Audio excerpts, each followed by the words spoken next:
হরে কৃষ্ণ, রাধে রাধে সকলকে জানাই। আজকে আমরা এসেছি মালিয়াড়া গ্রামের এক বাড়িতে, নাম জ্যোৎস্না বাউরি। তো আজকে আমরা সামান্য কিছু তার খাবার সামগ্রী আমরা এখানে তাকে দিতে এসেছি। আর এই খাবার সামগ্রীটা দিয়েছে একজন ক্লাস 10-এর একজন স্টুডেন্ট, যাই হোক তার নাম নেওয়া যাবে না। তো তার আজকে জন্মদিন, তো সে চেষ্টা করেছে সামান্য কিছু কোনো নিডি পার্সনকে দেওয়ার জন্য। তো আমাদের সাথে কন্ট্যাক্ট করেছিল, তো আমরা সেই থ্রুতে দিচ্ছি।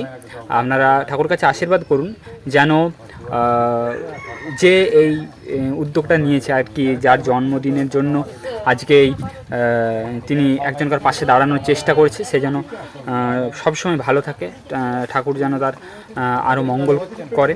তো যাই হোক, আজকে নিয়ে যাচ্ছি, যার বাড়ি এসেছি তিনি হচ্ছে জ্যোৎস্না বাউরি। চলুন দেখতে থাকুন। যাই হোক, সামান্য যাই হোক ও নিজে টাকা জমিয়ে পড়ে যতটুকু পেরেছে হেল্প করেছে।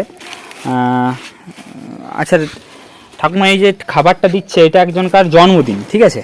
তো ওর তরফ থেকে মানে যাই হোক আমাদের সাথে যোগাযোগ করেছিল, বলেছিল এমন কাউকে দিতে যার প্রয়োজন।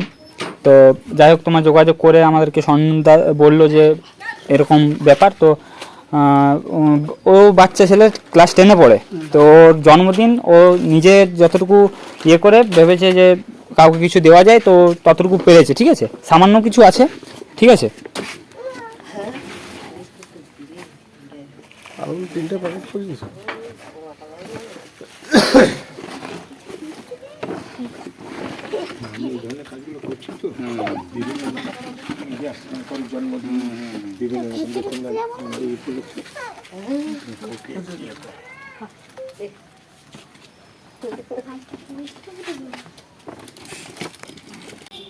আমার তরফ থেকে এবং আমার টিমের তরফ থেকে তোমাকে জানাই শুভ জন্মদিনের শুভেচ্ছা ও শুভ কামনা এবং অনেক অনেক ভালোবাসা।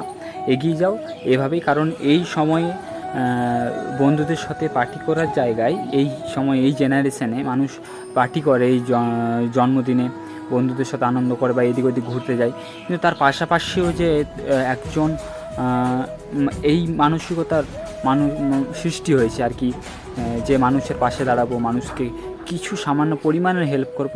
তো চাইবো যে আমাদের সমাজ এভাবেই যেন পরিবর্তন হতে থাকে আস্তে আস্তে, সবাই যেন মানুষের জন্য বাঁচে এবং সৎ পথে এগিয়ে চলে। ধন্যবাদ, তুমি অনেক বড় হও। All the best. Radhe Radhe.